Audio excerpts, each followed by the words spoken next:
ఒక గొప్ప నాయకుని జయంతి ఉత్సవాలు అబుల్ ఆజమ్ కలాం 88లో 1988లో అతను జన్మించి మహాత్మా గాంధీ గారితో క్విట్ ఇండియాలో ఉద్యమంలో పాల్గొని దేశ స్వాతంత్రం కోసం ఎనలేని పోరాటం చేసిన మహోన్నత వ్యక్తి. కేంద్రంలో మొదటిగా ఎడ్యుకేషన్ మినిస్టర్గా పనిచేసిన మహోన్నత వ్యక్తి. అతను మరి మైనార్టీలకు అదేవిధంగా కుల మతాల అన్నిటికీ ఒక సమానంగా చూడడమే కాకుండా అతన్ని పేరంటేనే మైనార్టీలకు ఒక గొప్ప మేధావిగా, ఒక గొప్ప విద్యావేత్తగా పేరుగాంచిన మహోన్నత వ్యక్తి. ఇతని సేవల్ని గుర్తించి భారత ప్రభుత్వం భారతరత్న బిరుదు కూడా ఇచ్చిన సందర్భాలు. అతను మన దేశంలో ఎంతో పేరుగాంచిన మహోన్నత వ్యక్తి కాకుండా అతను 1930లో మన నుంచి దూరమే చనిపోయిన సందర్భంలో ఈనాటికి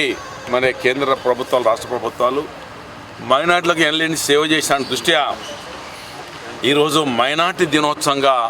మరి అతని పేరు మీద మరి భారత రాష్ట్ర ప్రభుత్వాలు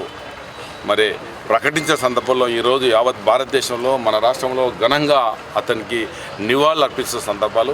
ఈ సందర్భంలోనే గౌరవ ముఖ్యమంత్రి గారు మైనార్టీలకు అన్ని విధాల సంక్షేమ పథకాలు పెట్టడమే కాకుండా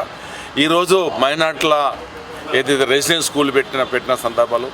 అదే కాకుండా అది షాదీ ముబారక్ ఈ ప్రభుత్వం కూడా ప్రకటించిన సందర్భాలు,